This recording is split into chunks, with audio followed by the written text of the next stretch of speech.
All right, amen.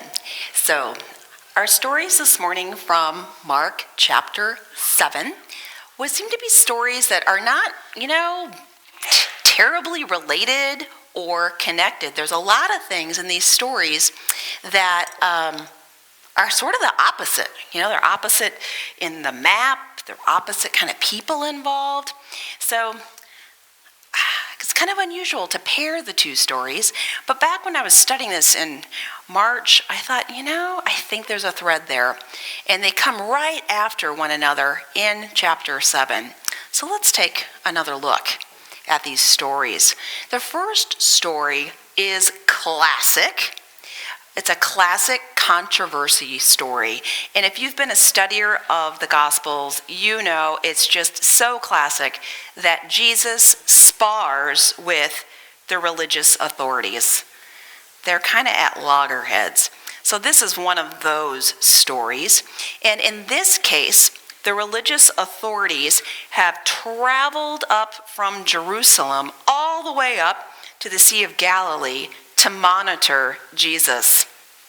And they are there to assess, well, how are they doing? We've heard of this. What's exactly going on up there in the hinterlands? So they're judging Jesus' disciples. And the religious authorities find Jesus' disciples wanting. They say to Jesus, well, how come your disciples aren't doing the rituals, the hand-washing rituals, according to the elders and the traditions of the elders? How come you guys are not in compliance? To which Jesus says, speaking of traditions and speaking of elders, I'm reminded of the prophet Isaiah. And you know what the prophet Isaiah said? There are people who give lip service to religion and morality, whereas their hearts aren't in it at all. They don't get it. Isaiah calls that hypocrisy. And that's what I'm calling you, Jesus says. You are hypocrites. Then Jesus journeys on. He goes to a place called Tyre. And your homework is go look at a biblical map. You can find them everywhere, often in the back of a Bible, and some of you have this thing called a phone where you could Google it. So anyway, look up a biblical map of New Testament era, and you will see Tyre. Well, you'll see, look for the Sea of Galilee, look for Jerusalem. So the Sea of Galilee is one place, Jerusalem is further to the south, and Tyre is way up north. It'd be northwest, near the Mediterranean Sea. So that's a fur piece that Jesus is going to. It's a big trip, and it's the only time he goes that direction. So he goes all the way out that direction. And he tries to escape notice. But, usually when the text says that, there's an epic fail there. Someone sees him. And in this case, it is a determined woman who spots Jesus. And here is where the Gospel of Mark slows down and provides lots of detail. It's a woman. No name. She is a Gentile. So she's an outsider. She was not a Jew. She was a Gentile. And then it says she was a Syrophoenician woman, which means she's not just an outsider to religious faith. She is an outcast. And this woman is bowing and begging and asking for help. This woman is suffering and needs help. She is vulnerable, and she's asking for help for whom? Do you catch that? Who's she asking? Is it for herself? No, it is for her daughter. And it says her daughter has an unclean spirit. So, wow, kind of a train wreck of a day there. So that's who she is, and so she's requesting healing. Then the story takes a very funny turn. Did Jesus heal the daughter right away? No. Jesus refuses treatment. I am not going to heal your daughter. I asked at Bible study this week, is there any other story where Jesus refuses treatment? Sue wondered about John 11, where Jesus dilly-dallies on his way to go to Lazarus' house. And the sister says, Jesus, if you'd been here earlier, he would have not have died. But Lazarus is raised. So to what purpose is Jesus denying care to the woman and her daughter today? And not only does Jesus deny care, he calls the woman and her daughter dogs. So, it's something of a puzzle in New Testament land. Is that what we think it is? An insult? A slur? That Jesus calls them dogs? What's going on there? And our best hunch in looking at this is that, he's dissing her, calling her and her daughter dogs, and that is a bad thing. As much as you might like dogs, and there are good dogs in this case, it is an insult. Dog. And Jesus calls his own people the children. So he's contrasting, the children versus the dogs. And Jesus says, my benefits are for my people, not for dogs. And then the story takes another interesting turn. The woman could have kept silent. The woman could have walked away. The woman could have thought, this guy's kind of a jerk. I'm getting out of here. The woman does not do that. The woman counters Jesus and says, even dogs under the table get crumbs. To which Jesus says, wow, that's good. And Jesus relents, changes his mind, and the daughter is healed. It's a pretty extraordinary story. So compare and contrast the two stories. Who? In the first story, the who were they again? Religious powerhouses. From Jerusalem, no less. They're big shots. And they were there, to do their big shot job. And they were men and, with power. Story 1. Story 2, a woman, no name, no position, no role, a Gentile, a Syrophoenician, on her knees, asking for help for another female, a little girl. The two characters, the group of characters could not be more opposite in the culture, in Jesus' culture. One would have moral and social authority and power, and the other would be on the outs. And I even checked, this story is the only story where a woman asks for help for another female. So two females are involved. In other stories where there's asking for aid, it's a male asking, like Jairus, and he was even a synagogue official. So this is like the lowest rung. I don't even think it's on the ladder.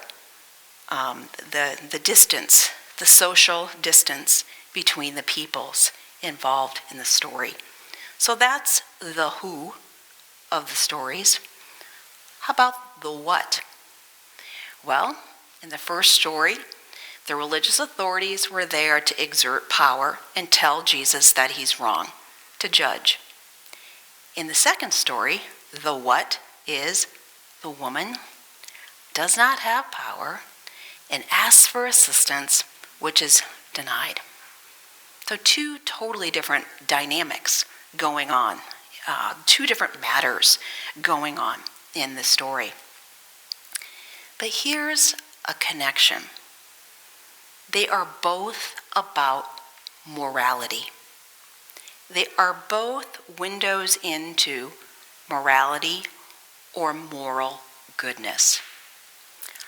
In the first story, the religious authorities tell Jesus that Jesus is wrong, and Jesus says, "No, you're wrong." There's a reversal. In the second story, the woman Jesus first tells her, "You don't deserve anything from me. It's not fair of me to spend my time or my gifts with you." And the woman reverses Jesus and says, "Nonsense." In both stories, there is some sort of moral awakening going on. And that's how we symbolized it in our Time for Discovery. What is really the meaning of the commandments here? And in the first story, it was Jesus who revealed the commandments. The rules are there to help us love one another. And in the second story, it was the woman who corrects Jesus and reveals the story of the commandments is about love. That's the purpose of moral goodness, moral righteousness. So, moral goodness, moral righteousness. What are we to take away from the Gospel of Mark today? Well, for one thing, moral goodness and moral righteousness does not have a correlation to who you are, as far as your position in society, the level of power that you have, and how judgy you are. No connection. Because, as we saw, the one who had moral goodness and moral truth was not the religious hierarchy. It was the woman who was suffering and who was feeling oppressed. That's where the moral goodness came from. So again, in our struggles, our daily struggles, figuring out what is the moral truth of this, we shouldn't be deceived by who or someone's position and who bears truth in a moral situation.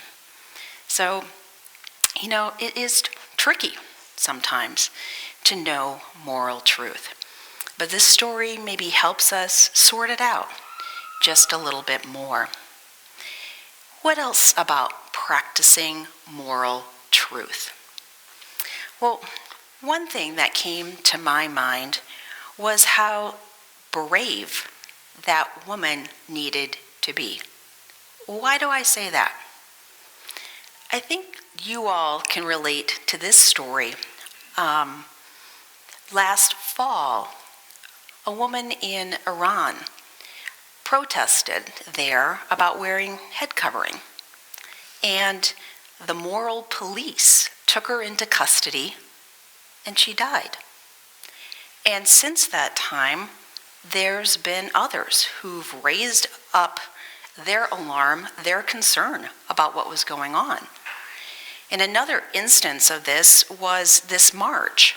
5 teenage girls in support of this woman, Mahsa, they did a TikTok video to a song, Calm Down. And what happened to them? The moral police arrested them. It was very threatening. So it's a reality that if you have a concern or if you are oppressed by something and you speak up, that same dynamic, that same dysfunction, that same injustice that created the first situation can come after you and discredit you and continue to bully you. It's a reality. that if you speak up a concern, especially if you don't have much power, you can be re-victimized. So this woman was taking a risk in that situation with Jesus, in countering what he had to say, with saying to him, I matter. And I love what Jamie Logan said in Bible study this week. She stood up for herself. And Jesus, who had holy authority, did not say to her, well, you've stepped out of your place. Jesus didn't say to her, how dare you counter me? I'm the one who knows about God. No, Jesus' response to that woman standing up for herself was, nice. Well done. Awesome. And I think the Gospel of Mark is signaling us, wants us to draw conclusions from this about who to listen to, how to listen, and what moral goodness is. So how do you plan to exercise moral goodness this week? Step 1. Moral goodness is not about being a goody-goody or a teacher's pet or an appeaser or an enabler. Moral goodness requires a lot of courage. Moral goodness requires a lot of humility. It requires social intelligence, soul intelligence. It requires knowing the differences between right and wrong, and sometimes it is so darn gray. Moral goodness is important. We shouldn't just erase it and say, oh, it's too hard, or set it aside, or like it doesn't apply. Because you know what? In the first story, when Jesus stood up to the religious authorities, what happened to him ultimately? He was killed. He was killed. And it wasn't just the moral authorities, in air quotes, the religious authorities of his time, that led to him being falsely accused and killed on a cross. You may recall on Palm Sunday, at the end of the worship service, you remember what we do? Pilate comes out and speaks to the crowd. You know, how about if I release Jesus for you? We have him in custody. What does the crowd say? Release Barabbas. You know, that's sometimes the society that we live in. The crowd will choose Barabbas. It's easy, it's popular, and it's sometimes people fuel the crowd. And people will ridicule and deride people who are victims and re-victimize them, and that's cool, or we have moral blinders on. But I think that we people here in Discovery, and we people who are part of what's called the mainline Protestant tradition, we are not the moral police. We are moral liberators. We look to the Bible, we study the Bible, we know right and wrong, we can sort it out, we know about love and justice and mercy, and maybe we don't get sucked into social forces because we trust God is at work in our soul and our consciences, and even when the going gets rough, we can say there is moral truth, and we trust that, and moral truth will always prevail. And sometimes we'll get it wrong, and we need to be humble, and we need to be brave. And when there are situations where somebody denigrates someone else, it's easy to hide, it's easy to not speak up, but the Gospel of Mark doesn't want us to be one of those people. The Gospel of Mark says, don't be like the crowd. Free Jesus. Free Jesus. We are not moral police.